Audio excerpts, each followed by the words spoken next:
Italian, beautiful bike. People just think it's sexy. The noise, the emotion. The atmosphere in Ducati is basically why everybody wants to ride a Ducati.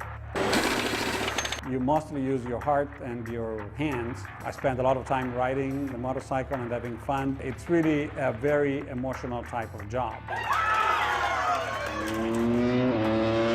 There has to be something vaguely irrational about your relationship with the bike.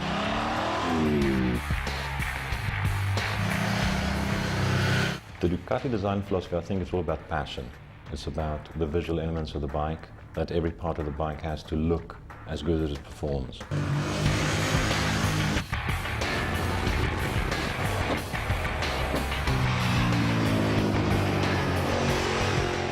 The reduce to the max means reduce everything is not necessary and everything is there, have to be the maximum level.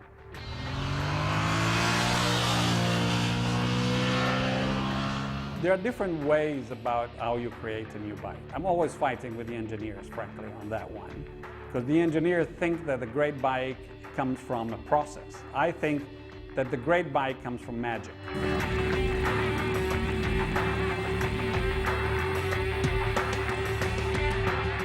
This is the story of that magic and the passion of Ducati.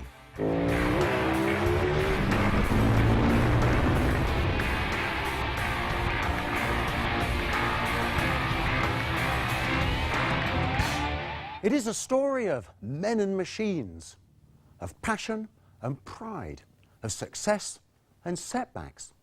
A story about the past, present and future of one of the most unique and desirable motorcycle marques in the world. We've been to Italy to interview the key figures at the factory. We've amassed an amazing amount of material, and we've resurrected rare vintage film and images. Hello, I'm Alan Ducati at Pro Italia Motorcycles in Los Angeles, and this is the story about the universal passion of the motorcycles you see here. This is the story of Ducati.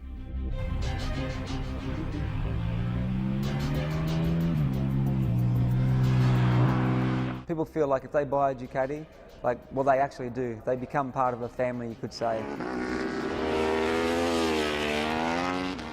The fun of motorcycling is the trip itself, is not the destination. If you go on top of the machine, first of all, you're not alone. You're with our history, with the riders that rode the machine.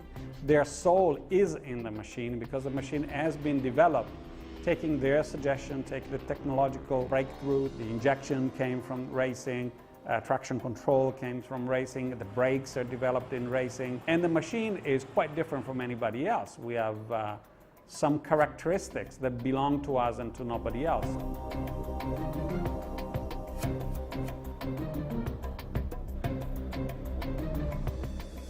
The Borgo Panigale region of northern Italy and the city of Bologna are the birthplace and home of Ducati motorcycles. One of the things that you will not find in a paper that can explain you what are the rules that you have to follow in Ducati, you must be absolutely mad.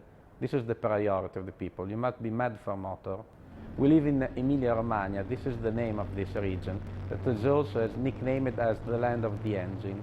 Every little garage around Bologna, there is somebody trying to make his bike go faster.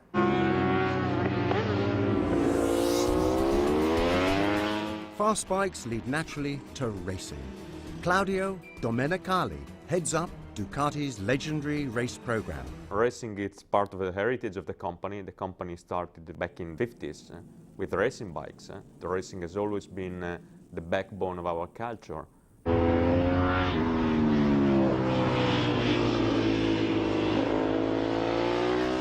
Ducati's Troy Bayliss is the world superbike champion. He dominated the 2006 season, and his Ducati 999 was practically untouchable.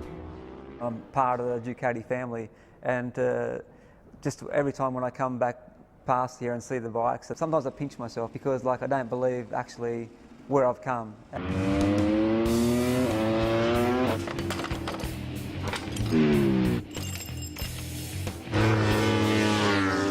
Ducati Corsa, out of a relatively tiny operation in northern Italy, is famous for mixing it up on the racetrack.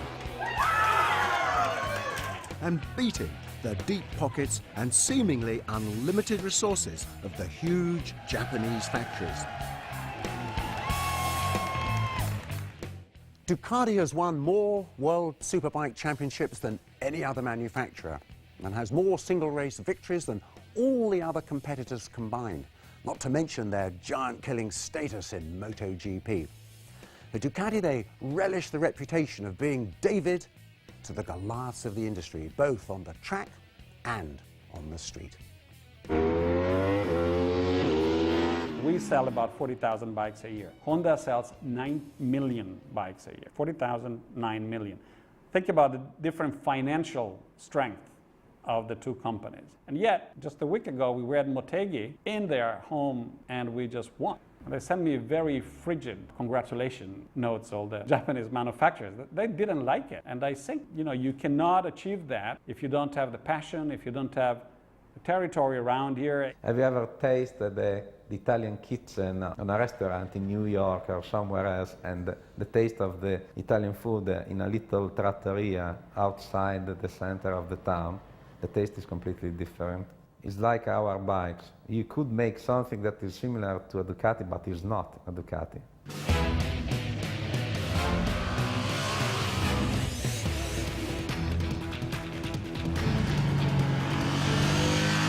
If there is a Ducati on the road here, you hear it, but you don't see it, you recognize it's a Ducati.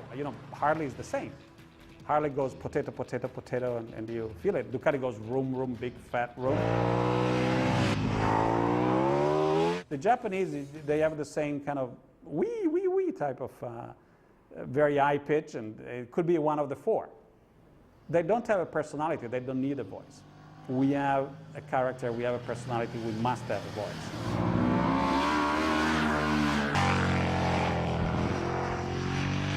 Our machine is born on the Futa Pass. The Futa Pass goes up the Apennines, the mountains up here, that link Bologna to Florence. Our tester tests their bike up there. It's about 400 switchbacks in 40 miles of road. And not surprisingly, we have the best cornering bike. We have a bike that is light to go up there, a bike that belongs here.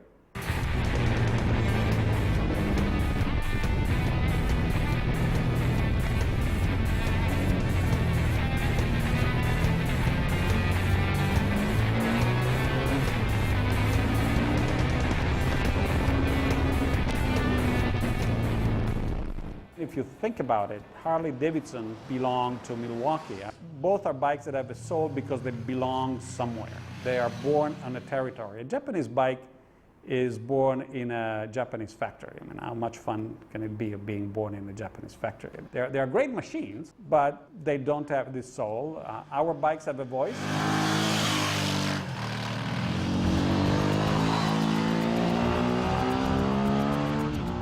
The design chief at Ducati, the man behind the soul of the bike, is Pierre Terblanche. If you ask people what they like 3 years from now, because that's how long it takes to develop a bike, people don't know. Well, the magician understands that. We have one of those magicians, is Pierre Terblanche, that can come out of his hat every now and then without being requested, without market research, without anything, comes a brilliant idea.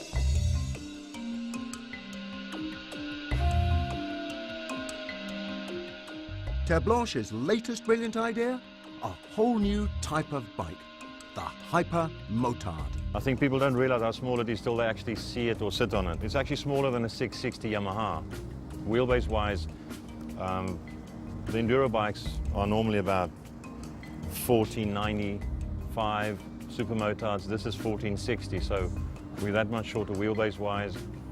Got decent tires, decent brakes. And unlike the motards, normally they sort of motocross bikes with wheels stuck on, but this is a road bike with different styling stuck on. So this is going to be, on the road it's much, much better than a motard.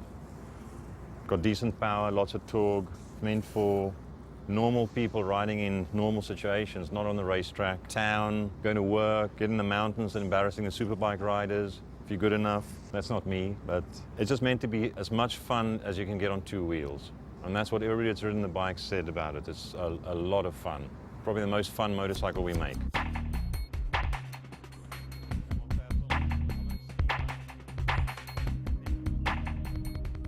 Pierre is very passionate about what he does, and forget about criticizing him, but just commenting on what he does is very difficult. But that is fine. I think he has a very strong point of view. We love people that have very strong point of view. Behind the mirrors, it looks cool and it works better. I mean, this is wider than your elbows, and for town riding, obviously, sometimes you'd want it narrow, but we have a situation where you can take this exact mirror and mount it higher up with a little bracket. If you live in town, you can change it if you want. If you want your bike to look ugly and be practical, you can put it here. If you want it to be really cool, put it on over here. It wasn't an obvious Ducati, but when they went to the show and the reaction was so strong, then the decision was made to produce it. My view has always been that the market's changing and the people of clients are changing, so the products also have to change.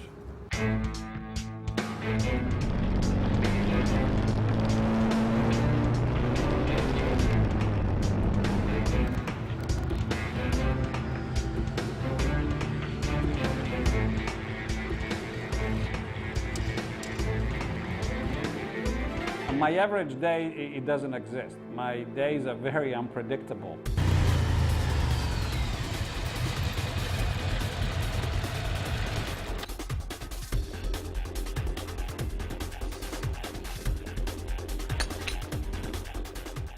At the Ducati bar, I'll have a cappuccino, have a chat with workers that are coming in, and that's where I spend a good half an hour just listening to people. First of all, you have to have a vision. And my vision, having been in the US for many years, was, I think, derived from the great success of Harley Davidson. And basically, my idea was we can transform Ducati. I think that motorcycling is, above all, having fun with a technological object. We have created a real community of people that believe in the same thing, which is, motorcycling with a very special object, which is Ducati. Well, here we are in the community area. The job of the people that work here is to be in touch with the Ducati community all over the world, and and try to develop and help them develop any idea or any, as crazy as it might be, in order to kind of foster the fun of being a Ducatista and working with Ducati. We have here this is the club section, and ciao. And we have these are all the club presidents, quite a lot from the U.S. Valentina here is she handles the website, and she's also the singer of the Ducati band. So No. absolutely, we have. Come and show a picture of the Ducati band. Die. No, it's very nice. We have a band that comes out at the club events and stuff like that, and is made by, 5 elements? 4 are engineers from the technical department, and Valentina is the singer. So when they get enough beer, they're very good. Somebody brought a bike in here. This is going to be interesting. We have a lot of people that collect our parts, and we thought that it might be interesting to put them up for sale and then give the proceeds to charity. From current racing or from old racing, these are places that have been discarded because they were burned or whatever. This is a piston that I think was used. And rather than throwing it away, I thought we could put it to good use at selling it. Somebody would like to have it on his desk, and we can give the proceeds to charity. In addition to all his official duties, Minoli writes a blog for the worldwide Ducati community. Whenever I post something on the blog, I have about 200,000 people that read it, which is astonishing. When I asked people what would be their favorite rider for next year, I got 1,800 answers from people. So we publish the results, and the dialogue goes on. And am I going to listen and to do exactly what people want? Sometimes no, but sometimes yes. When we published about the Hypermotard, we're asking for comments, people wanted a double disc, and now we have a double disc. My day, ends up taking my bike and going back home. I have what we call the Zanarini test. Zanarini is a very trendy, cool bar here. A new bike, a new color, We park it there, and I sit and have an aperitif at the bar. And you see from the crowd that assembles around if it's a success or not a success, if it's cool or not cool. The fan will tell you what he likes and what he doesn't like. We are small, we are all the same family, we're all the same community.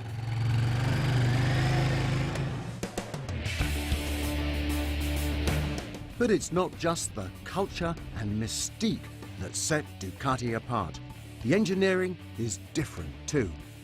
99.9% of engines in the world are just using a spring to come back the valve. So the camshaft is opening the valve and the spring is closing. We have developed the desmodromic system, and now we have developed very deep system in calculation and for experimental testing of this mechanism. That system is very useful because you can reach high RPM, you can reach very strong acceleration of the valve, and you could do that with very low losses in power.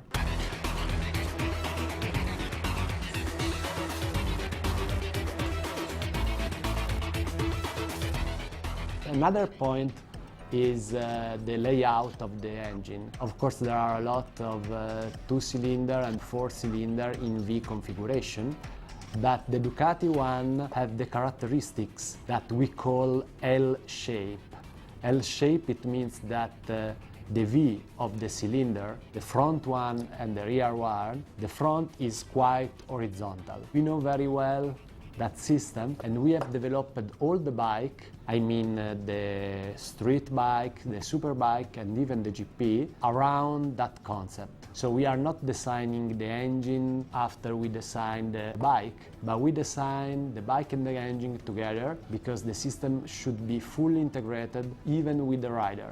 So you have to design the system, engine, frame, and rider all together to reach the best layout.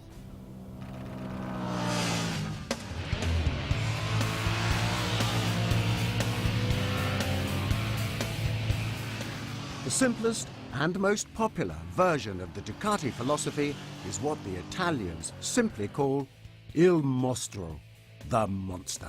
I think the monster and the sort of quintessential motorcycle. There's a tank, an engine, and as little else on the bike, a saddle of some sort. And that's why people relate to them. The monster defines, I think, a kind of urban, aggressive, street fighter type of motorcycle. If you asked a 6-year-old child to draw a bike, they'll probably draw you one of those 12. There's an engine there and a tank and a seat and a sort of round headlamp and 2 wheels. That's it. Okay, that's a bike. That's probably the closest you can get to the essential of having a motorcycle. It's the one you're most likely to see. You go to New York City or Los Angeles or Topeka, Kansas. If you're going to see a Ducati, chances are it'll be a monster. The monster was designed by Miguel Galuzzi way back. It was his vision of what he wanted for himself. And it wasn't such an intellectual thing, it was just a thing that came from the heart. And he did this bike because he really believed in it. Several years after the Monster's debut, Ducati created a bike with the same engine and technology, but with a totally different style and appeal. The whole thought of the Multistrada was to build a bike which was easy and fun to ride, to let everybody ride at 110% of their capacity, whether that's low or high or intermediate. Pierre and I have a very, well, it's either a very good or a very bad relationship depending on the day. And Pierre had been bugging me, well, we have to build an all-rounder. And we came up with a code name which was called Project 85. And the idea was that the bike would outperform 85% of the competition in any kind of class. For a long time we had this battle. How much is it a sport bike? How much is it a tourer? What's the right balance? To ride a sports bike fast on really twisty roads, you need to be an excellent rider. Especially now you have 120, 130, 150, 180 horsepower. So the idea was this bike should be the most fun and actually the quickest bike that somebody of normal levels can ride.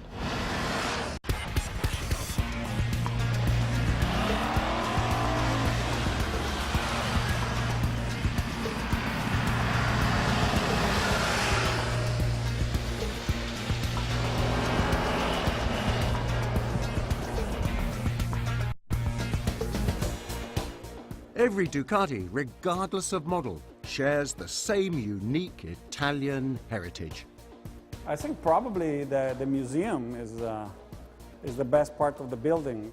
Livio Lodi is company historian, the keeper of the Ducati flame. He likes to say that he was conceived at Ducati because both his father and his mother were workers at Ducati. They were working at Ducati. They got married here, and he likes to say that he was conceived at Ducati. The history of Ducati is quite amazing a story because it looks like a clock and dagger novel. You can tell that the company was created in 1926 by the Cavalieri Ducati brothers. There were three young boys, Adriano, Marcello and Bruno Cavalieri Ducati, that started a production of small electric condensers in a small workshop in the center of Bologna. Ducati prospered until World War II turned Europe upside down. The Germans occupied northern Italy, turning Ducati into a munitions factory, making it a strategic target for Allied bombers. October the 12th, 1944, the company was destroyed by a bombing raid. There were 75 B-24 Liberators that took off from the south of Italy. They dropped over 750 bombs in the factory and in the nearby of Borgo Panigale.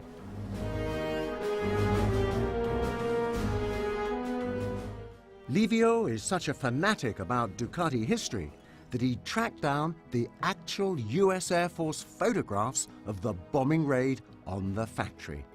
Now, that was a really dramatic time, but it looked quite ironical. If the Americans never dropped bomb over the factory, we will never have Capirossi on the Desmo 16 or the 999 or Hodgson on the 999 or Bayliss that win the Superbike Championship.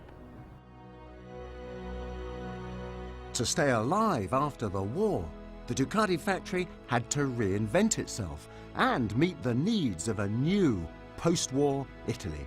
Ducati brothers chose to produce, under licensing, a small four-stroke engine that could be fitted on a frame of the bicycle. That was in 1946 when Ducati started to produce the Cucciolo, the puppy, a small dog. And the puppy was looking like a small toy that you can fit on the frame of a bicycle. That puppy, that small toy, is the first two-wheel vehicle to ever wear the name Ducati. That was the first thing that Ducati has made. Don't look at the wall bike, you have to take a look just the engine and the tank, because that was the kit that Ducati sold to the customers in 1946.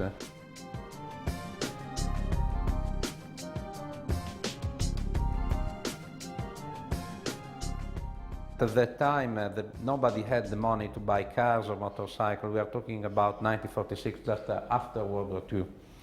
So there were a lot of bicycles, and that was the way to change a bicycle in a look-like motorcycle. So you see, there is this four-stroke engine, 48 cc, 1.5 horsepower. They used to have a gear with two speed that you could change by feet or by handle. And it was an engine that had a capacity of 100 kilometers with one single liter of gasoline. If you want to make the power of the Desmo 16 with one Cucciolo, you have to put over 200 Cucciolo, one close to each other.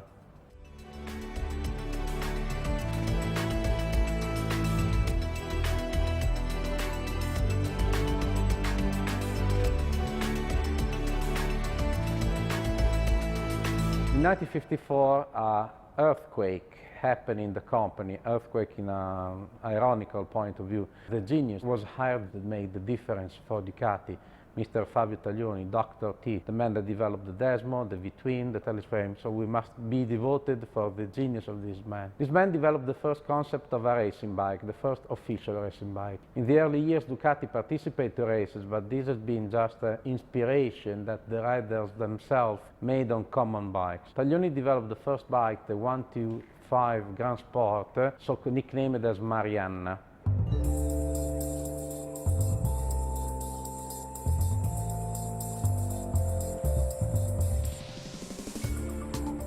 For the next 40 years, Dr. Taglioni's name would become synonymous with Ducati motorcycles. In 1956, Taglioni developed for Ducati the first concept of a 125 Grand Prix Desmo. The bike was not developed for being a bike for races on the road, but for the first time, races all around the world.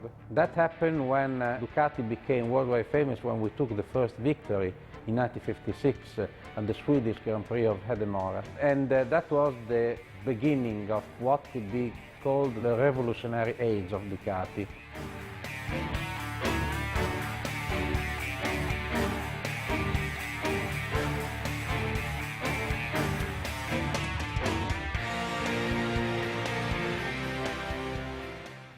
A revolution highlighted by an English rider on board a unique Ducati, one of 2,000 Ducatis, all bought by one man. There's a history behind this bike I have nearby me. This is the very first bike that was made for Mike Aylwood in 1960.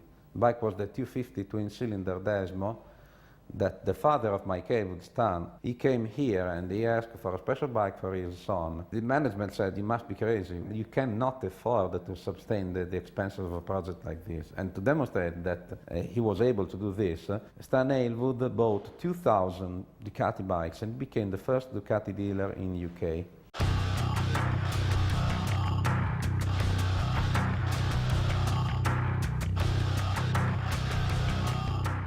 Aylwood rode for many teams, but he had a special relationship with Ducati. In 1959, he became the youngest rider ever to win a Grand Prix, aged 19, on a Ducati 125 Desmo. And then, nearly 20 years later, he came out of retirement to pull off an astonishing win in the Isle of Man on a 900 Supersports in 1978. In 1961, the company fell in a limbo for some reasons that we have still to develop, because my job is not being the museum curator, but also sort of Ducati archaeologist. The company decided to retire the racing department.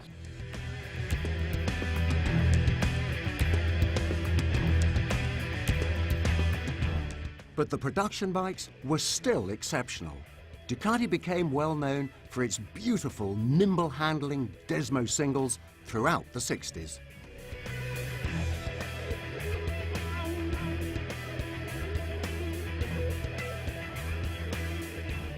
And they weren't afraid to take on the competition. But in 1969, Honda turned the motorcycle world upside down with the first production superbike, the CB750. And it became obvious that the days of the single-cylinder bike were numbered. But Dr. T and Ducati had not been sitting idle, although their four-cylinder design was not destined for greatness. Ducati was carrying on some different projects, like the first concept of a V-shaped engine bikes, the Apollo. The Apollo was developed in 1963, but we didn't have the know-how to build a look-like Harley-Davidson bike. Despite magazine reports at the time, this police bike concept never made it into production, but it opened the door to Ducati's future.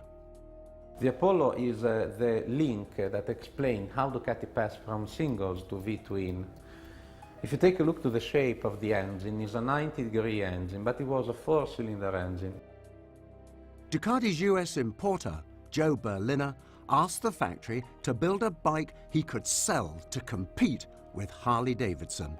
Sort of look like Harley-Davidson bike, but we didn't have the power to produce this kind of bike, so we made only two exemplars. If you take a look to the engine, it's a V-twin 90-degree shape, but it was a four-cylinder. So when Taglioni developed the first V-twin Ducati for the 500 GP, he simply took the idea of the Apollo and he cut into the engine, using two heads instead of four. We could tell, I think, with no mistakes at all, that this is the fossil of the first V-twin Ducati.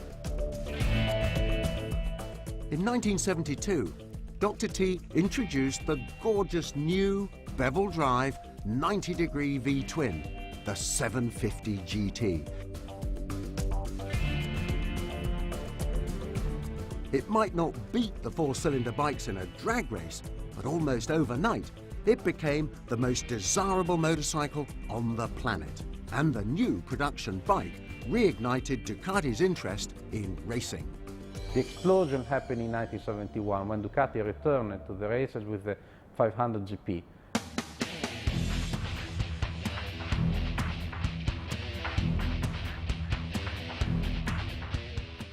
that was a non-Desmo bike, but it was a concept that was good for developing the first hyper bikes of Ducati, the 750 GT. We needed to have a production like that because in Europe it started the invasion of the Japanese bike, like the 754, like the Kawasaki Mach 3. So it was necessary to develop a new strategy.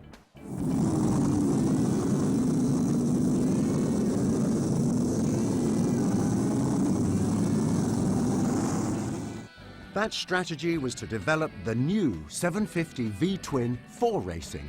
In Imola, in 1972, Ducati unleashed the racing version of the new production bike. It was the bike that allowed to Paul Smart and Bruno Spaggiari to conquer the first and the second place at the 200 miles of Imola in 1972. We beaten the scary monster of that age, Giacomo Agostini, with the MV Agusta. The scary monster from MV Agusta was designed specifically for racing. Paul Smart's Ducati used the modified engine, frame, brakes and suspension from a standard production bike. In doing so, the 750 not only won, but set a precedent for years to come. That was the real grandmother of the 916 of the 999, because for the first time we developed a racing bike from a production one. Originally the base was the 750 GT. We modified the heads with the Desmo system, so the bike became powerful. In March 1977, Ducati showed its prowess at America's premier racetrack. The Japanese 4s and factory-backed BMWs had been much fancied at the Daytona Superbike race. But a privateer motorcycle journalist named Cook Nelson dominated the race on his Ducati 750 SS, prepared by his friend and colleague Phil Schilling. Both the victory and the bike, all blue, remain legendary in Ducati racing history.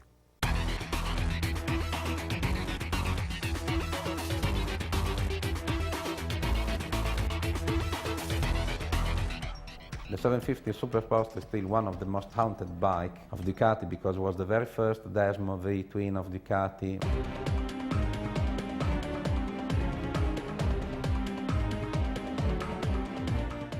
And the legendary triumvirate of Ducati production bikes of the 70s was complete. The 750 GT, Sport, and Supersport. Rarely has a bike lineup captured the imagination of a generation. And what more beautiful motorcycles to inspire a new generation of Ducatis.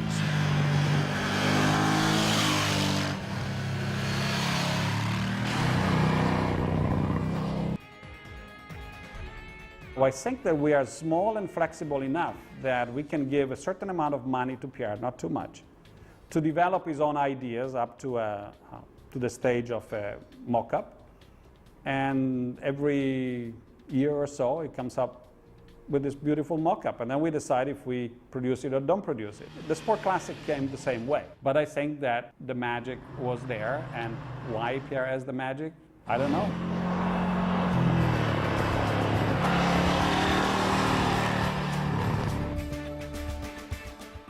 The reincarnated versions are called the Sport Classics. The GT, the Sport 1000, and the Sport 1000S. Ducati design philosophy, I think it's all about passion. It's about the visual elements of the bike, that every part of the bike has to look as good as it performs. The bikes, especially the Sport Classics, there was a lot of time spent on the detailing. The finishes, the material finishes, chrome, stainless steel, polished aluminium, castings, the various paint finishes, the graphics and so on. And that's a very important part. And of course, the thing that one almost needn't mention, the bikes always have to perform extremely well. Handling, performance, and because they're twins, they've always been very torquey, easy to ride, quickly. People expect, when they look at the bike, they expect it to be sort of slow, with bad handling, bad brakes, doesn't start. Of course, it's the opposite. It's a modern bike, as modern as everything we've got. And in fact, they're probably some of the best bikes we make now. because they're the latest ones we've done. The idea was that we do modern sport bikes, but recalling the past a little bit. The idea was just to make a bike which really was neoclassic. It was a classic bike recalling all the glorious bikes of the past, of the early 70s, but with modern componentry, with a modern motor, brakes, suspension, something totally up to date and with enough power for the average rider. Sport classics were actually extremely difficult to design, not from the aesthetic point of view, but from the packaging point of view. How do we fit a battery and a big airbox for enough power, all the electronics and fuel in a package that 20, 25 years ago they fitted no airbox. The battery was stuck on somewhere. It had fairly little fuel. Fuel tank was half the size. So we've now reached a point where we have to radically rethink how the bike's constructed before we even think about the design. The sport classics, like all Ducatis, are built in the factory in Bologna.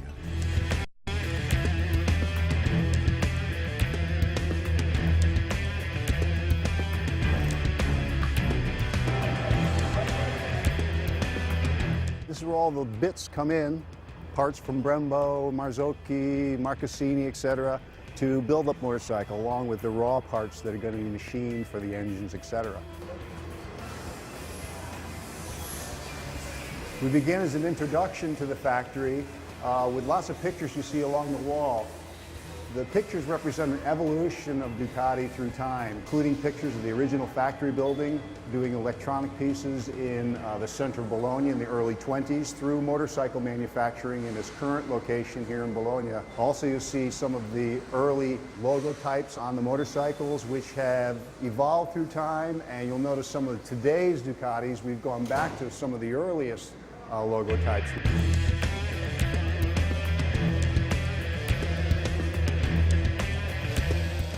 Most of the hours of building a Ducati motorcycle in this factory are spent machining engine parts and assembling engines. The actual assembly of the final motorcycle is maybe 15% of it. Most of the hours are spent right here. You can probably smell the aluminum and the cutting oil. It's pretty exciting for us nuts and bolts type.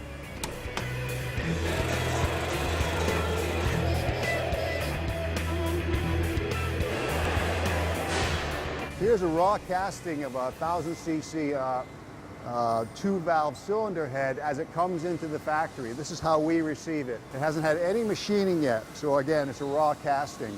When the cylinder head is finished, it'll weigh about 60% of what it weighs now.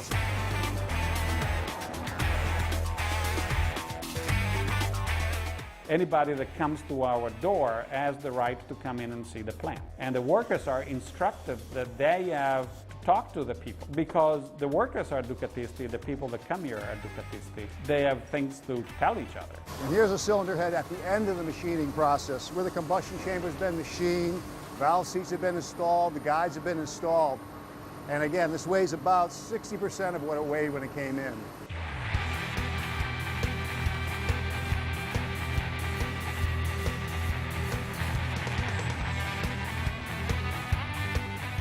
The methodology today is collecting all the parts to build all our motorcycle engines in this area. And then we have shopping carts, we call them. These are all the parts required, as it says here, to make a Monster 695 European model. From the cylinders to the cylinder heads to the engine cases to the electronics. One kit for one engine. This will be wheeled over to the production line, and that's where the assembly of the engine will start.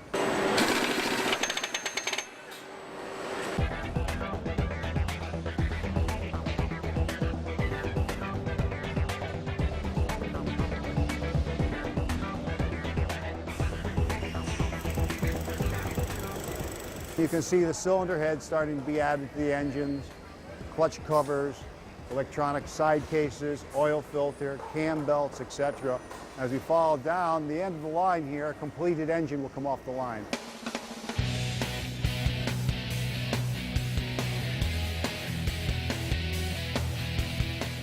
This is that cold testing area, so we're running the engine in a way without fuel, but driving the engine with a machine.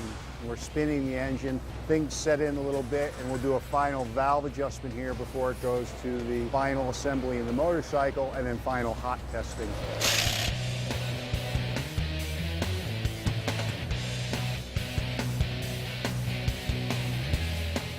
Here's the Ducati Corsa sign. Lots of secret stuff going on in there. This little sign says this is the room for engine testing, and if we look inside here, it's pretty exciting just to sneak a peek in that window. Not only is it full of racing engines, but there's lots of experimental engines and production engines, one of each type, lined up along the walls.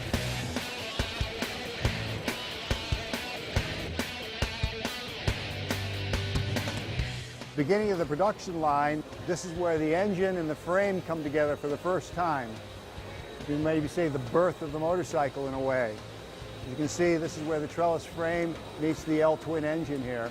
There are less expensive ways to make frames. I think you see a lot of extruded aluminum frames today versus the trellis frame of Ducati. It seems simple when you look at it, but the triangulation of that frame and where the engine is bolted to the frame are very complex, really. The trellis frame looks rather sparse. In fact, it is, and one of the reasons it can be like that is because we're using the engine as a stressed member part of the frame. So the engine, the stout engine case, has become an active component of the trellis frame of the Ducati. At the end of the day, it's the same frame construction we use on our MotoGP bikes and our World Champion Superbikes. It's a formula that we know how to make work and how to make a motorcycle get around a track quickly.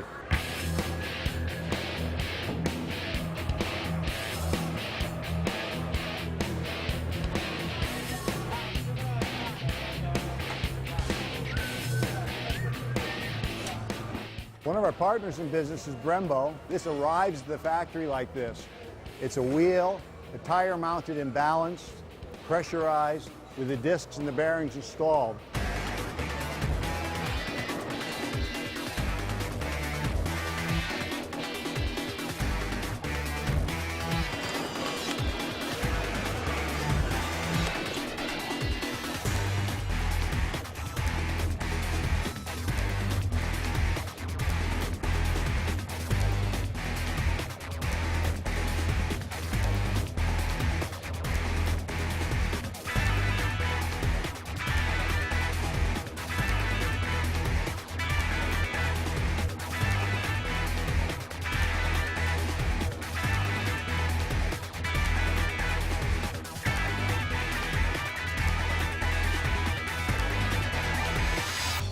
Here we are at the end of the production line, and we have a flock of Monster 695s here.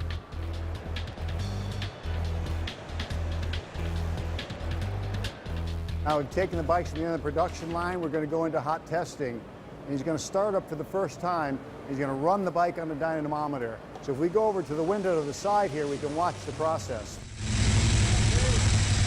This process takes about 5 minutes. It's not very lengthy, but there's lots of things happening at the same time. The bike is now plugged in.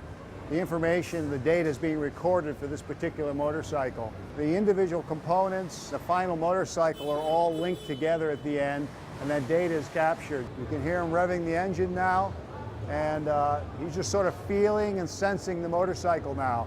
Now he's running through the gears. Behind him gives you an indication of some of the data from the bike.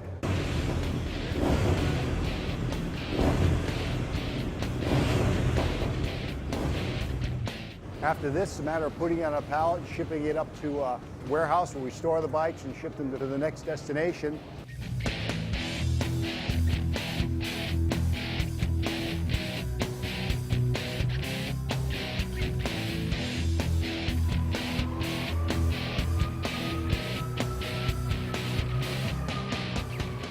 That's a truck that's heading off to a company called Sima. Each assembled motorcycle goes on one of these temporary pallets and shipped up to Modena, right up the street here. And they come off the temporary pallets, they're put onto pallets that are shipped overland by truck to Europe. If they're going overseas, Asia, America, places like that, they get put into a wooden crate and then into a sea container on a boat and over to other shores.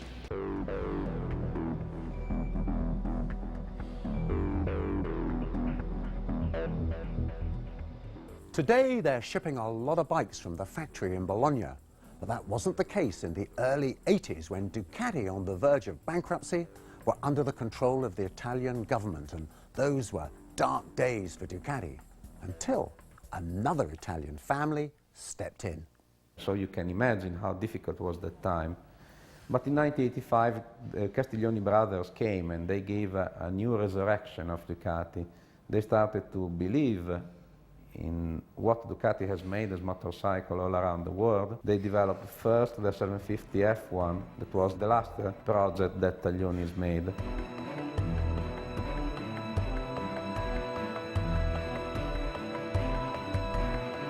With the 750 F1, Fabio Taglioni set the stage for the next generation of bikes. The modern era of Ducati was born. In 1988, it was the year that we developed the first superbike, the 851. 851 was called the superbike because it was the bike that started the beginning. The 851 was the bike that allowed the French rider Raymond Roche to win the first championship in 1990. Then Doug Polen, the American rider, won again in 1991 and 1992.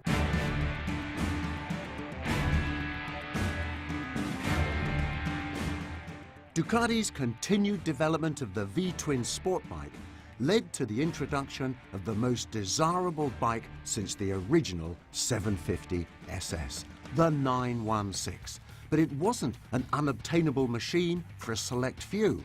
The 916 was available for anyone who wanted one, and it put Ducati on the mainstream map. Suddenly, in 1994, we released the 916, the bike that became an icon. The 916, designed by Massimo Tamburini, captivated the world. It was the first Ducati many Americans ever saw. And in typical Ducati tradition, its beauty was backed up by victories on the track. This icon that is remembered as the bike that changed the concept of the bike, not only a matter of bike developed for race, but also a bike that should have also good looking. It was also the bike that allowed the riders like Carl Fogarty to become the legend of Superbike, winning 4 championships. Troy Corser also won the championship in 1996 and Troy Bayliss in 2001. Ducati has a tradition of displaying its championship-winning race bikes in its museum. Before winning the 2006 World Championship, there were already 3 of Troy Bayliss's bikes in the Ducati Museum. Now, there are 4. Well, I've got 3 in here at the moment, I think. After winning the British Superbike title on a Ducati in 1999, Troy moved to America to contest the AMA Superbike Championship and had a strong debut at Daytona. But when Ducati factory rider Carl Fogarty was injured, Bayliss got the call to take his place on Ducati's World Superbike team. And I received a phone call from Paolo Ciabatti, and he asked me if I'd like to come and have a ride on Carl's bike because he was injured, and I jumped at the chance.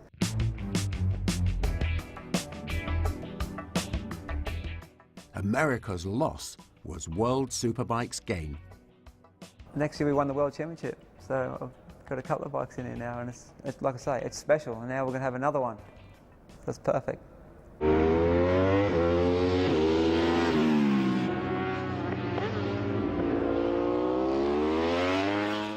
As far as the feeling on the motorcycle, there's been times, a lot of times actually on the Ducati, where I feel at one with the bike and we do work really well together. There's been times where I've actually felt like I've been watching me from above actually racing the bike. It sounds weird, I know, but sometimes it feels like I'm actually playing myself on the PlayStation and I feel indestructible. I feel like I've got an X amount of lives if something happens.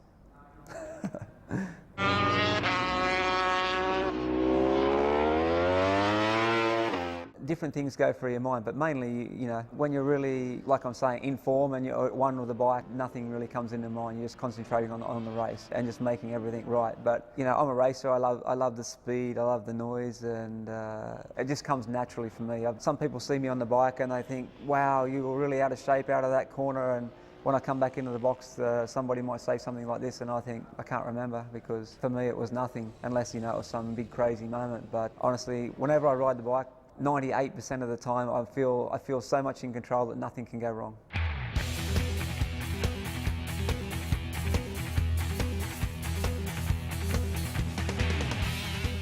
Since 2003, Ducati Corsa hasn't limited itself to superbike racing. Then we added a complication to our life and very big challenge, which is GP. GP is a prototype race. And the GP opened up a much more challenging and a much wider arena, if you want, where we can try more solutions. So we are now creating the fastest, quickest lapping prototype in motorcycling. From the outset, Ducati's V4 Desmo Sedici was the most brutally fast bike in MotoGP and was immediately competitive against the much more experienced Japanese factory teams, an incredible accomplishment at this level of racing. And immediately, as soon as we did that, we were the first one to think how we can put that on the street. And the Desmo Sedici RR was born, which is basically the closest thing to a racing bike that you can almost legally put on this, legally put on the street.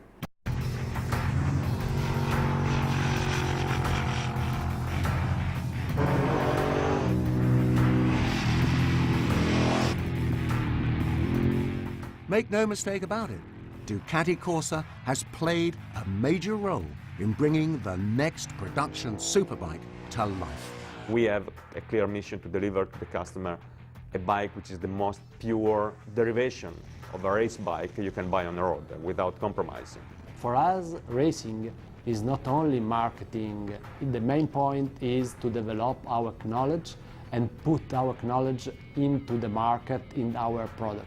There are certain moments when the racing will tell you that there has been a technological quantum leap. You can adjust an existing bike to a certain level, but you cannot make a quantum leap without changing it drastically. For instance, if we take the 999, we think is a great bike. It did very well for us. At a certain point, though, there is only that much weight that you can reduce, and there is only that much power that you can increase.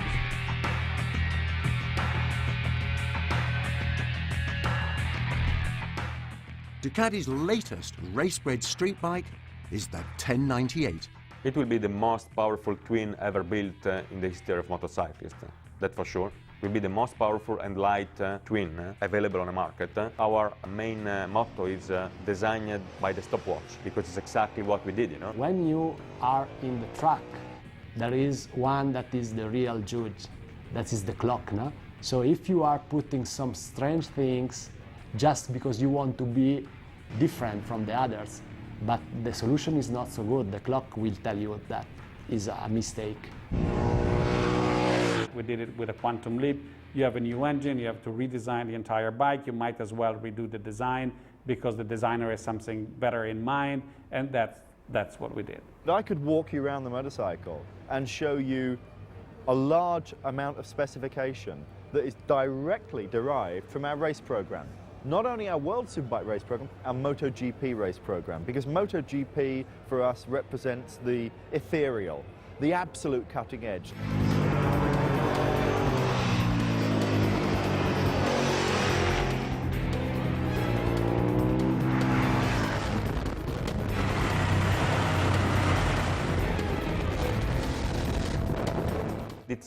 It's much different than reading on a piece of paper, you know? So this is the reason why I really try to spend as much time I can directly myself on a bike. When we developed the new superbike, to take it at the limit of the bike, you need a professional racer, and I'm very far from his lap time, even if I'm not completely slow, you know?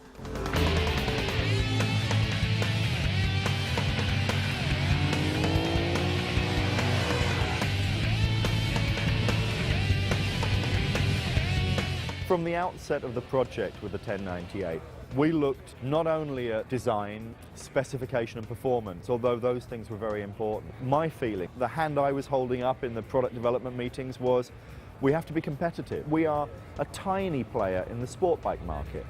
Well, we shouldn't be. We're a sport bike manufacturer. My feeling is we're the best sport bike manufacturer.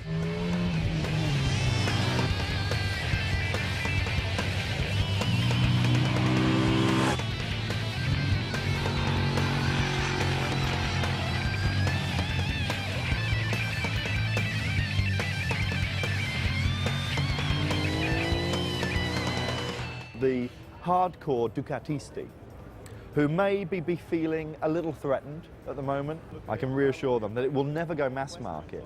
When I talk about selling 3,000 or 4,000 of these, let's put it into some perspective. There will be 1.1 million motorcycles sold in the US this year. The GSX-R 1000 is really the role model for the mass market bikes. They'll sell 25,000 of them this year, new in the US. If I sell 3,500 across 3 different models, it'll still be exclusive.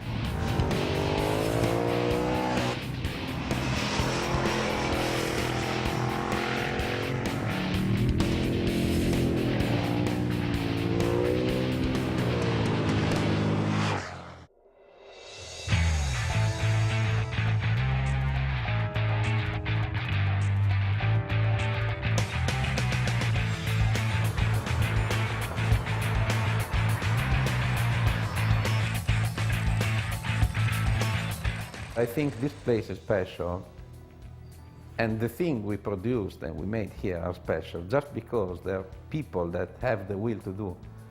We have such a strong will to do. We never feel defeat or abandoned by bad luck, you know what I mean. Like Ducati in the past, it was not easy, but we survived. We survived the German invasion, we survived to the bombs, we survived to the Italian government. I think we are strong enough to survive also this moment because we have passion.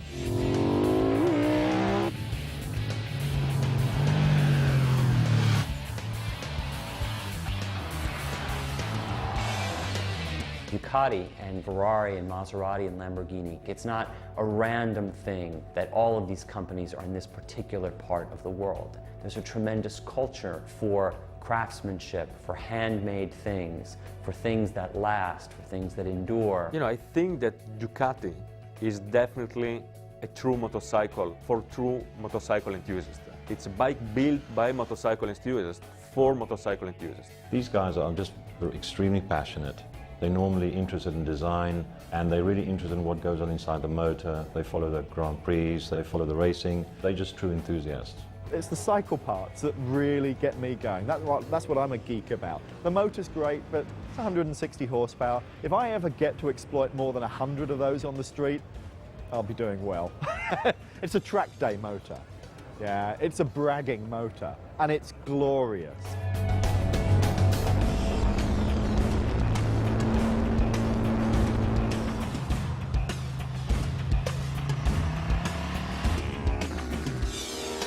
And I think the racing has to do with the mentality of the people here. They just love to be fast, they love risk, they love challenge. You have to touch this feeling. It's very difficult to understand. I think that the reason why we are so famous and people love so much the bike we made, we are talking about psychology now. I think because mostly of the motorcycle riders suffer of the Peter Pan disease. Even if they are 50 or 60 years old, they want to ride their own Ducati, faster like the light speed, because this bike is the only one that gives you that strange thrill. When you stop the engine and park your bike, say, whoo, that's what I call speed.